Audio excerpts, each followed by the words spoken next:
नितेशजी, महत्त्वाचा मुद्दा असा की हे प्रकरण घडलं, दिशा सालियांचा मृत्यू झाला, त्यानंतर पोलीस तपास झाला, SIT स्थापन करण्यात आली। या दोन्ही तपासामध्ये काहीही समोर आलं नाही आणि त्यामुळेच कुठेतरी आता सीबीआयकडे हा तपास देण्याची मागणी तिच्या वडिलांनी केली आहे। सीबीआयच्या तपासातून काहीतरी महत्त्वाचे धागेदोरे हाती येतील का, काय वाटतं?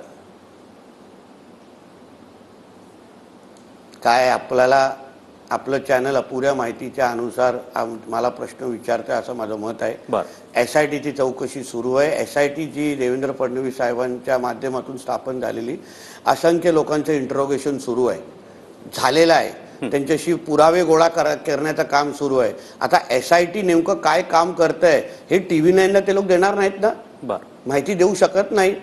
तर म्हणून SIT काय काम करते आहे, SIT ने काय काम केलेलं आहे हे योग्य वेळी बाहेर येणारच आहे। मला पूर्ण विश्वास आहे ह्याच्यामध्ये दूध का दूध पाणी का पाणी होणारच आहे।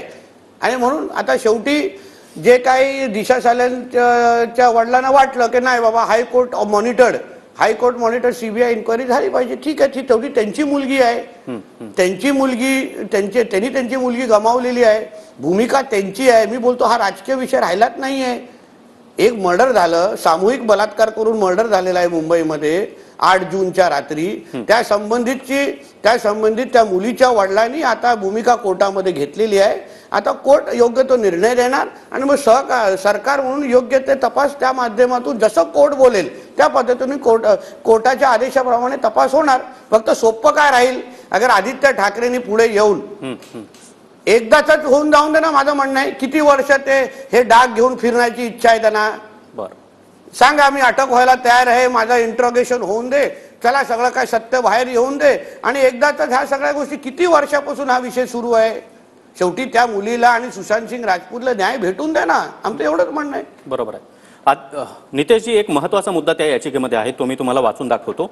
आदित्य ठाकरेंनी वरिष्ठ पोलीस अधिकाऱ्यांना अनेक कॉल केले, प्रकरणातील पुरावे दाबण्यासाठी आणि माध्यमांमध्ये नरेटिव्ह सेट करण्यास सांगण्यात आलं।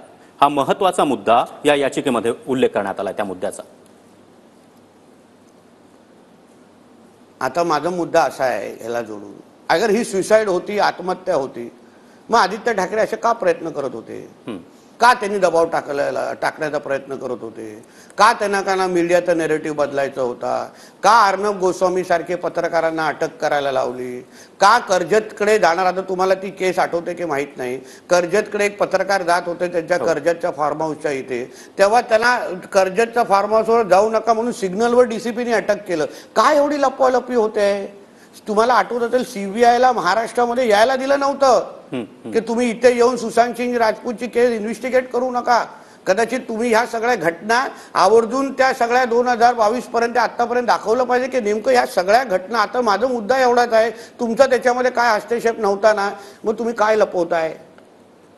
लपवण्याची गरजच नाही ना। आता मी त्या गावाचाच नाहीये, तर त्या गावामध्ये काय चाललं आपला काय संबंध आहे? आदित्य ठाकरेंनी, म्हणूनच माझं म्हणणं आहे, त्यांनी महाराष्ट्राच्या आणि देशाच्या जनतेसमोर जे काही प्रश्न आम्हाला लोकांना पडलेले आहेत ते प्रश्नाची उत्तरं त्यांनी द्यावी।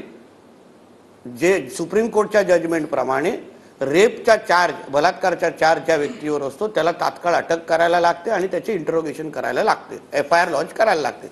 त्याप्रमाणे त्यांनी सहकार्य करावं, स्वतःहून सहकार्य करावं। नितेशजी, मी तुम्हाला